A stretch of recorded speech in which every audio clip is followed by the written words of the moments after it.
Going off-grid sounds like a dramatic lifestyle change, but for many families, the interest begins with something much simpler. They want more control over what happens when electricity becomes expensive, unreliable, or unavailable. Most households are built around one assumption: the grid will be there when you need it. You wake up and the lights work, the refrigerator stays cold, phones charge overnight, the internet router runs continuously. Heating, cooling, cooking, and dozens of smaller systems depend on electricity arriving whenever a switch is flipped. Because that normally happens without effort, dependence on the grid can remain almost invisible until something changes. Maybe the electricity bill keeps climbing even though the household is already trying to conserve power. Lights are turned off, appliances are used more carefully, people become conscious of every thermostat adjustment. They make reasonable changes and expect the bill to respond. Sometimes the improvement feels smaller than expected. That creates frustration because there seems to be a limit to what conservation alone can accomplish.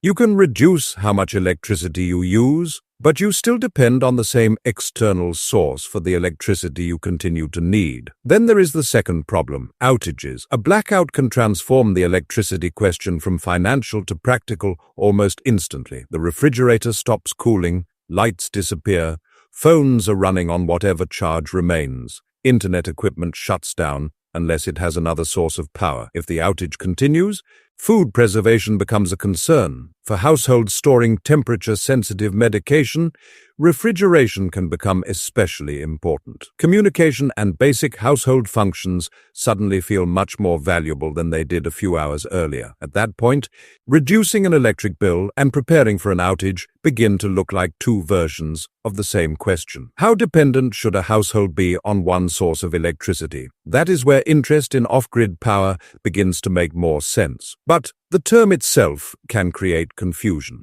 Off-grid often brings to mind a remote cabin covered in solar panels, completely disconnected from public utilities.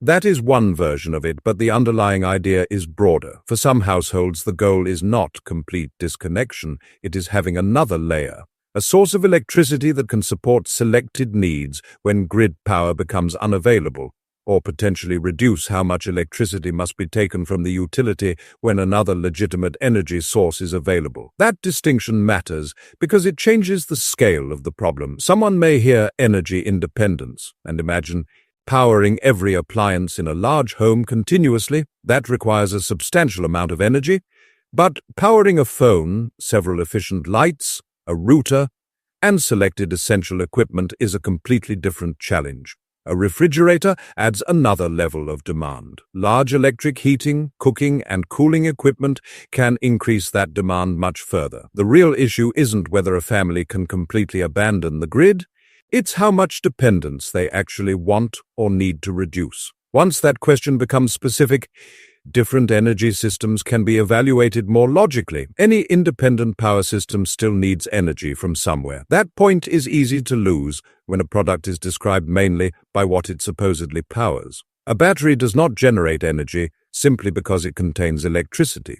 It stores energy that came from another source. Solar equipment captures energy from sunlight and converts it into electricity. A conventional generator converts energy from fuel. Other systems may use different mechanisms, but the basic rule remains the same. Usable electricity must have a source. That means the first question about any compact home energy system should not be how impressive it looks. It should be, where does the energy come from? Then come the next questions. How much electrical output can the system provide? How long can it provide it? Can it handle the startup demands of appliances such as refrigerators? How does it recharge or continue generating power? Which devices can realistically operate at the same time? Without those answers, it is difficult to judge whether a system provides meaningful independence or simply temporary electricity for a limited number of devices. And temporary electricity can still be valuable. Imagine a household experiencing an overnight outage. The family may not need every appliance working, they may need refrigeration, they may want a few lights, they may need phones charged, they may want communication equipment operating. Supporting those functions does not make the home fully off-grid, but it creates a layer between normal grid service and complete loss of electricity. That layer is the structural change. Instead of having only two conditions, full grid power or no power, the household has a third option, limited independent power. And that can change how an outage feels. The family still has to manage energy carefully. They still need to understand the capacity of the system. They cannot assume a compact device can support unlimited appliances, but they have more control over a few specific functions. The same structural thinking applies to electricity costs. A household cannot reduce its total grid consumption simply by moving electricity into a battery and taking it out later. Energy has to come from somewhere, and conversion itself can involve losses. Meaningful reduction in grid dependence requires another source supplying at least part of the electricity that would otherwise have come from the utility.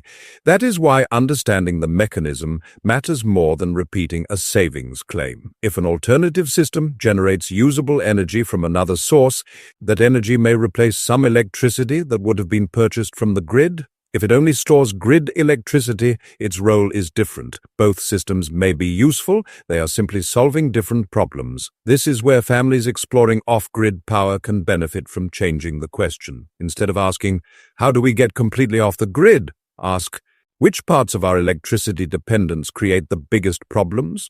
Is it the cost? Is it losing refrigeration during outages? Is it communication? Is it keeping selected essential devices operating? Is it having no alternative when the utility supply disappears?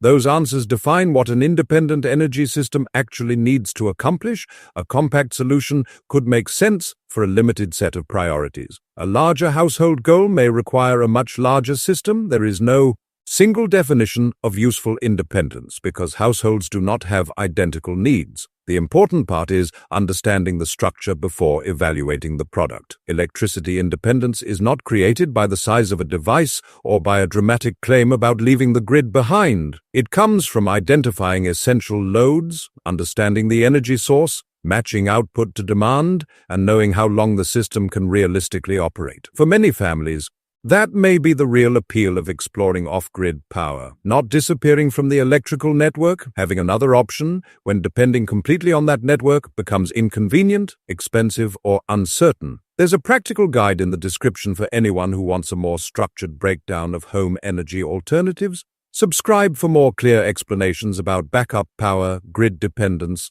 and household energy systems. The goal is not necessarily to eliminate the grid. It is to understand where greater control might actually matter.